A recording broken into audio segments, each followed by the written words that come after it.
Yep, that's my happy dance. Spider-Man No Way Home's making me do my happy dance. What do I do with my hands?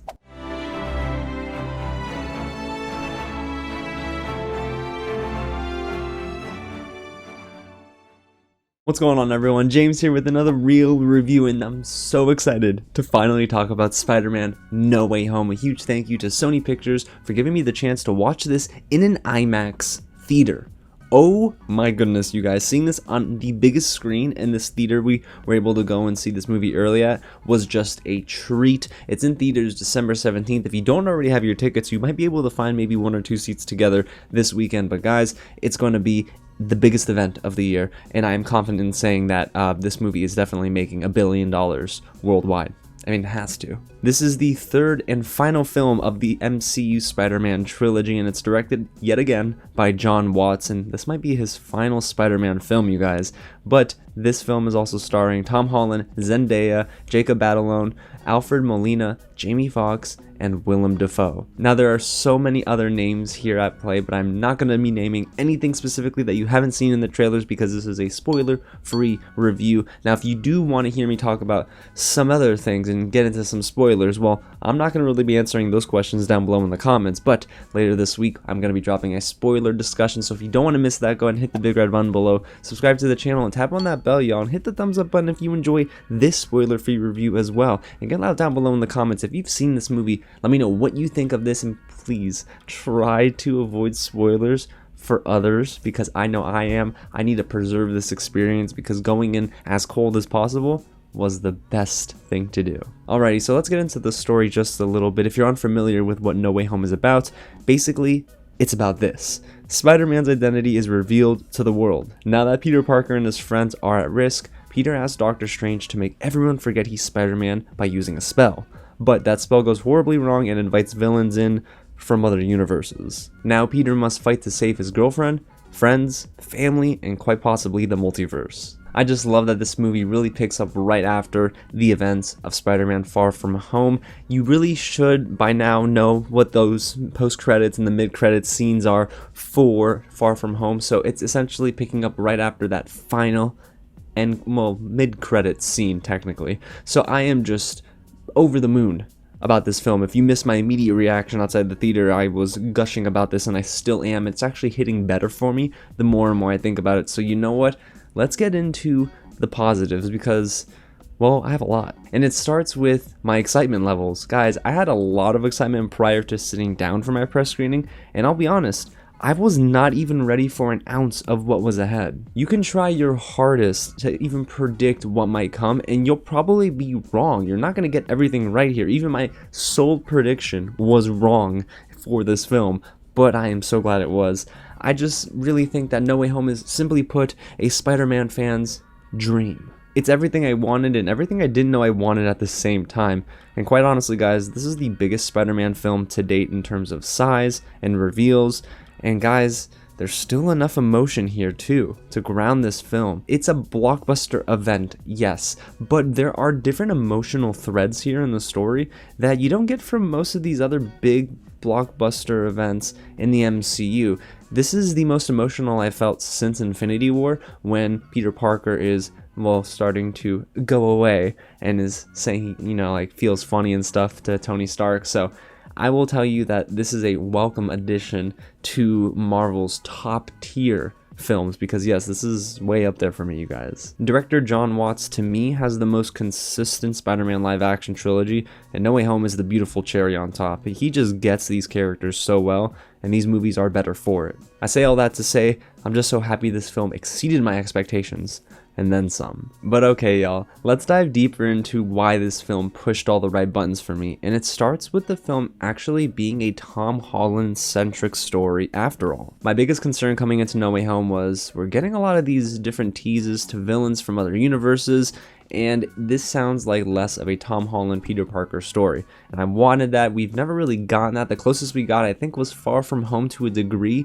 but I was hoping that this would be more focused. And surprisingly, it was. Even though we still have a lot going on around Tom Holland's character with Doctor Strange, villains in the multiverse, at the end of the day, No Way Home is still focused on one core subject: Peter Parker, who he is in the world, and MJ. Yes, MJ. She is his rock. She is the foundation to his motivations, why he wants to ultimately save the world, because he wants to make it a better place for MJ, for his friends. It is so beautifully told, and I'm so glad that this is, after all, a Tom Holland Peter Parker story. Thank goodness. But the only reason I felt all of those emotional story beats from start to finish is because of Tom Holland. None of this movie works without Tom Holland delivering his most visceral, emotional, and vulnerable performance yet. And I'm not just talking about in a Spider-Man movie, guys. I think this is the best, most emotional performance he's delivered in his career. What he does here is exceptional. He brings so much emotional weight to a lot of heavy scenes in this movie, especially in the second act. But oh my goodness, the pain that radiates from his eyes is just... it's a masterclass in how to be an action star while still showing that, hey, I got the chops, and he really does carry so many scenes in this movie. I was close to tears multiple times, you guys. He just was able to balance both the pain, but also this childlike optimism that comes along with the character of Peter Parker. And I don't think there's any debate, guys. He's a great Spider-Man, don't get me wrong, but he's an exceptional Peter Parker. Tom Holland's Peter Parker is the absolute best live-action Peter Parker that we've ever seen on the big screen. This guy just nails it. He gets the role, and it's his. But outside of Tom Holland, there is the rest of the cast that I do want to brag on for a little bit too, because they just gel wonderfully together. Zendaya as Michelle Jones, or MJ in this universe, is just amazing. She's consistently been great since Homecoming, but finally she gets more of that room to shine here. This is her best outing in the MCU, and she's really the most natural among our cast at exuberating brilliance. Her mannerisms, the emotional romantic angles to her performance, and the way we just feel how well she meshes with Tom Holland and Jacob Batalon was just otherworldly. And speaking of Jacob Batalon, woo, as Ned, I really thought he brought a more grounded approach, but he also, his comedic timing, it almost gets better from movie to movie for me. And there's one scene in particular with his mother where I don't know why, it just made me cackle. You know, there's so many different scenes here that just showcase why Jacob Batalon was the perfect casting for Ned. But when you bring this trio together with MJ, Ned, and Peter, they're at their best here in No Way Home, whether they're helping wrangle up villains or taking matters into their own hands to help each other. Their chemistry just oozes off the screen, you guys, and it's contagious as an audience member. You can't help but to smile, you can't help but to cry with them. It's just beautiful, and I mean, I think that it just starts with the acting. See, you can write a great script, but it's the actors that peel the words off the page and bring it to life. And that is exactly what we saw here. It was just insane how they elevated and brought this movie to new heights for me. And of course you have Marissa Tomei as Aunt May and Jon Favreau as Happy, and they make their returns here too, and it just feels, well, actually no. We're going to save some of that for the spoiler discussion. Let's just say they both gave good performances, good to great performances here actually. And yeah, that's all I'll say about that. Let's move on. Outside of our main cast, we do have some characters here that of course find their way into this film due to multiversal happenings. Like Doctor Strange, man, Benedict Cumberbatch gets a lot of love in this film, but it never felt unearned to me. I loved how serious, sassy, cunning, and almost childlike he was at different points in this film. He's just a joy to witness alongside the rest of our heroes, you guys, and I felt that he was brought into the story very nicely. And you're gonna wanna go for a bathroom break before the film, and don't drink too much water during, because in that first act, there's a lot of explanation that you're gonna want to stick around for. It's not too much exposition, don't get me wrong, but yeah, there are some complicated matters that Benedict is able to explain fully to the audience, but you gotta be there and basically not blink once. And of course we have our familiar but not so familiar villains here. Alfred Molina as Doc Ock, Jamie Foxx as Electro, Willem Dafoe as Green Goblin, Rhys Ifans as Lizard, and Thomas Hayden Church as Sandman. And somehow, you guys, this movie is able to give equal amounts of screen time to our villains to where I never felt like any of them got shafted. They're woven into the story seamlessly and it never felt unnatural, which is something I did not expect to take away from this film. But when it does come to picking one standout, it's hard to pick one great performance among these villains. Alfred Molina is masterful. He's always teetering between enraged scientist and that sympathetic character we got at the end of Spider-Man 2, so you definitely feel for him and maybe even understand his emotions. And then there's Willem Dafoe, who is just incredible as Norman Osborn. He's the perfect casting for the Green Goblin, and here he just shows that once more. It basically scratches that itch for fans of the Raimi films, and if you wanted to see him on the big screen again, and maybe even perform better than he did in some instances in the first Spider-Man, well, you'll get that here. He hasn't skipped a beat, and someone else who really hasn't skipped a beat either was Jamie Foxx as Electro. Listen, guys, I understand the talk surrounding those movies.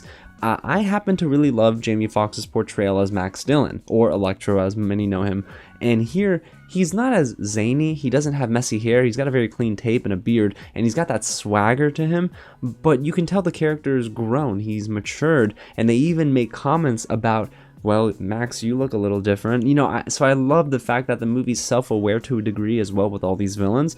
But, man, just, I feel so vindicated as a fan of Jamie Foxx as Electro here. And that's not to say Lizard and Sandman aren't great here, but they get a lot of their best work at the end, and I kind of can't talk about the end of this film in this review. Alrighty, you guys, so outside of the acting, outside of some of the story beats that we talked about, let's get into the technical aspects because, oh my gosh, they're excellent here. And it really starts with Michael Giacchino's score. I've loved his score for these films since Homecoming, but here it is at its peak. The way he's able to play with variations of Spider-Man's theme whenever Peter Parker and the gang are, let's say, at Sanctum Sanctorum, and you start to hear those instruments that are very exclusive sounding to Doctor Strange in his films, is just unreal. And it's so subtle sometimes to where I was noticing it, but it never distracted, and it just added to. And that's the mark of a really good score, and especially in these bigger action sequences, it just helped made it feel like an event. So not only was the score unpredictable at times in the best way, and it also added to the magic of this movie. I gotta talk about the action choreography here because it's just unreal. It's the most fluid of all the MCU Spider-Man films so far. I was able to track everything, and from the bridge to the very end, because I can't talk about anything else, oh my goodness, the action here was brutal. It was heart-pounding. I had my blood pressure going through the roof. My heart rate was going, you know, I gotta check my Apple Watch. I probably registered a workout while watching some of these action scenes. And that's also a huge credit to Mauro Fiore's cinematography because it stretches further actually than just this awesome action. I'm also able to come away and say that there were some beautifully framed Spider-Man moments here. Spider-Man swinging across this candy-painted sky as the sun is setting was beautiful, and then you have the intimate moments between Peter and MJ that just nearly brought me to freaking tears, guys, okay? I was really close, but it just adds to. It's the first time I can really tell you that the cinematography really felt like it had an imprint on any of the MCU Spider-Man films so far. And don't get me started on how amazing the mirror dimension sequence looked, because you thought you guys saw something in the trailer, y'all ain't seen nothing yet. And when it comes to the script, there are only 2 screenwriters here, but I'm actually pretty happy with the way it turned out. If anything, it's maybe more indicative of just everyone behind the scenes understanding the source material, because the script never felt overbearing, overlong, and the pacing was beautiful. This did not feel like 2 hours and almost 40 minutes, guys. I was in my seat, I blinked, and the experience was done. And I thought, oh man, I want to see this again.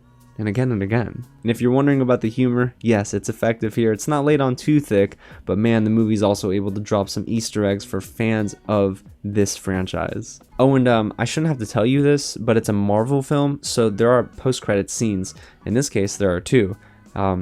Just brace yourselves. That's all I could say so far. Now, as for any negative notes that I might have about No Way Home, guys, I don't know if I have any. I think the only note that I have is towards the end of the film, in the 3rd act, I do think that they pull away from Alfred Molina and Willem Dafoe a little bit too much.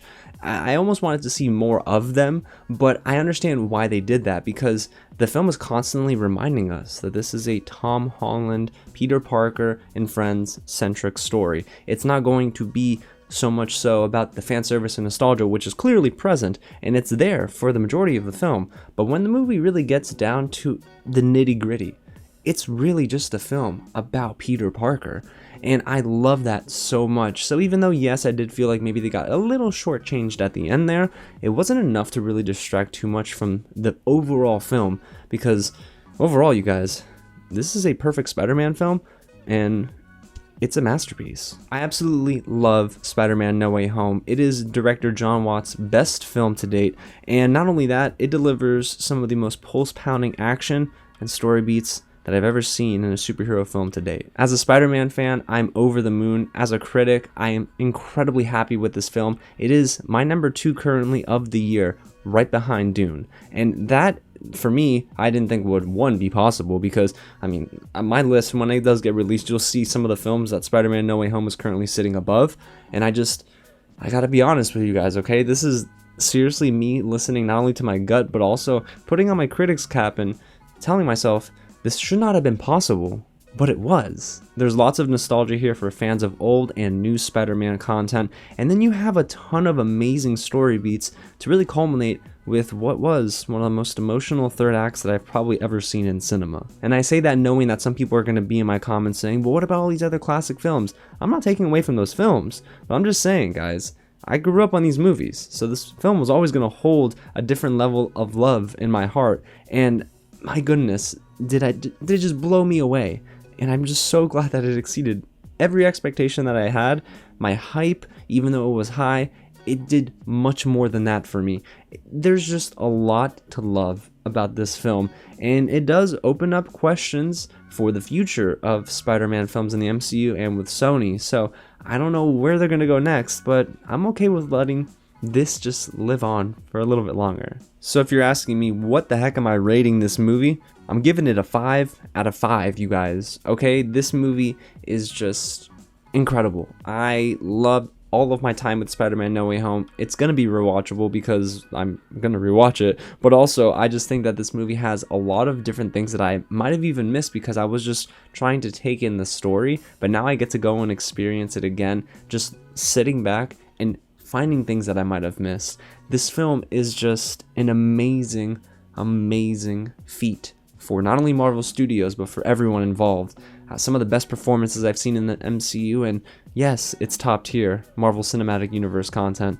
I loved it. I loved my time with it, and I just can't wait for the rest of the world to see it. But guys, when you do see it, let me know down below in the comments, and just tell me, are you excited? Did it really live up to the hype? Do you agree with me, or do you disagree with me? Because it is okay to disagree with me. And if you haven't already, go ahead and hit the big red button below, subscribe to the channel, tap on that bell, and hit the thumbs up button. I'm so thankful that you guys tuned in for the spoiler-free review again. Spoiler discussion coming later this week.